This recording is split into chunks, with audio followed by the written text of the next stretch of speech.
అందరికీ హాయ్ అండి, welcome back to our channel. ఈరోజు వీడియోలో ఒక టేస్టీ అండ్ హెల్తీ ఆమ్లెట్ రెసిపీని మీతో షేర్ చేయాలనుకుంటున్నానండి. ఓట్స్తో ఆమ్లెట్ అన్నమాట.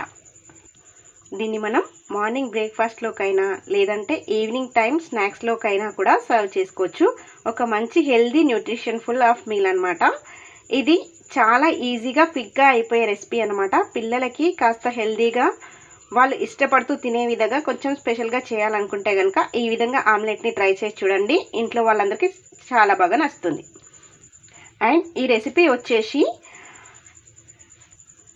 వెయిట్ మేనేజింగ్ రెసిపీ కింద కూడా బాగా హెల్ప్ అవుతుంది. మరి అస్సలు ఆలస్యం చేయకుండా ఈ ఓట్స్ ఆమ్లెట్ని ఎలా తయారు చేసుకోవాలో క్విక్గా చూసేద్దాం. ముందు స్టవ్ పైన ప్యాన్ పెట్టుకొని అందులోకి 1 టేబుల్ స్పూన్ దాకా శనగపిండిని వేసుకోవాలి. ఈ శనగపిండిని చిన్న మంట మీదే నిదానంగా రోస్ట్ చేసుకోవాలి.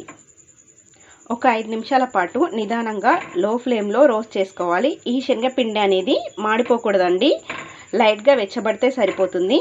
పచ్చి వాసన పోయేంత వరకు రోస్ట్ చేసుకోవాలి. ఇలా రోస్ట్ చేసుకున్న శనగపిండిని ఒక బౌల్లోకి తీసుకొని పక్కన పెట్టేసుకోవాలి.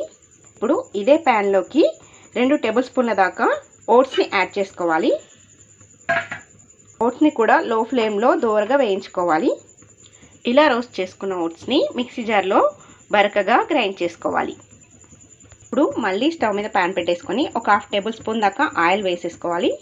ఆయిల్ హీట్ అయ్యాక సన్నగా కట్ చేసి పెట్టుకున్న క్యారెట్ తరుగు, 1 టేబుల్ స్పూన్ దాకా క్యాప్సికమ్, 1 టేబుల్ స్పూన్ క్యాబేజీ ముక్కలు, అలాగే 1 టేబుల్ స్పూన్ దాకా చిన్న ముక్కలుగా కట్ చేసుకున్న బంగాళదుంప ముక్కలు, అలాగే 2 లేదా 3 టేబుల్ స్పూన్ల దాకా ఉల్లి తరుగు, సన్నగా కట్ చేసుకున్న ఉల్లిపాయ ముక్కల్ని వేసేసుకోవాలి. ఈ వెజిటబుల్స్ అన్నిటిని కూడా బాగా మిక్స్ చేసుకోవాలి. వీటన్నిటిని కూడా నూనెలో కాస్త మగ్గనివ్వాలి. పచ్చివాసన పోయేంత వరకు కాస్త వేయించుకున్న తర్వాత ఇందులోకి రుచికి సరిపడా ఉప్పు, ఇప్పుడు అంతా ఒకసారి బాగా కలిపేసుకోవాలి. ఇప్పుడు సన్నగా కట్ చేసి పెట్టుకున్న కరివేపాకు వేసుకొని స్టవ్ ఆఫ్ చేసేసుకోవాలి. ఇదంతా ఒక బౌల్లోకి ట్రాన్స్ఫర్ చేసేసుకొని ఇప్పుడు దీనిలోకి మనం గ్రైండ్ చేసి పక్కన పెట్టుకున్న ఓట్స్ పౌడర్ని వేసేసేసుకోవాలి. అలాగే రోస్ట్ చేసుకున్న శనగపిండిని కూడా యాడ్ చేసేసుకోవాలి. తర్వాత 1/2 టీ స్పూన్ దాకా పసుపు, అలాగే సాల్ట్ని కూడా అడ్జస్ట్ చేసుకోవాలి. వీటన్నిటిని ఒకసారి బాగా మిక్స్ చేసుకోవాలి. నెక్స్ట్ ఇంట్లోకి కారం యాడ్ చేసుకోవాలి. అంటే మీరు తినే కారాన్ని బట్టి యాడ్ చేసుకోండి, స్పైసీకి తగ్గట్టు యాడ్ చేసుకోవాలి. నెక్స్ట్ ఇందులో ఎగ్స్ని వేసేసుకోవాలి. బ్రేక్ చేసి యాడ్ చేసేసుకోవాలి. నెక్స్ట్ బీటర్తో బాగా బీట్ చేసుకోవాలి. చూసారు కదా, ఇలా నురగలాగా రావాలి. ఎంత బీట్ చేస్తే మనకు ఆమ్లెట్ అనేది అంత ఫ్లఫీగా వస్తుందన్నమాట. ఇప్పుడు స్టవ్ పైన ప్యాన్ పెట్టుకొని కొద్దిగా బటర్ వేసేసుకోవాలి. బటర్ కరిగిన తర్వాత మనకు నచ్చిన సైజులో ఆమ్లెట్ అనేది వేసేసుకోవచ్చు. ఇప్పుడు బీట్ చేసుకున్న బ్యాటర్లో నుంచి కొద్దిగా వేసేసుకోవాలి. చూసారు కదా, ఇలా వచ్చిన తర్వాత దీన్ని పక్కకు తీసేసి మళ్ళీ నెక్స్ట్ బ్యాచ్ కింద ఇంకొకటి వేసేసుకోవాలి.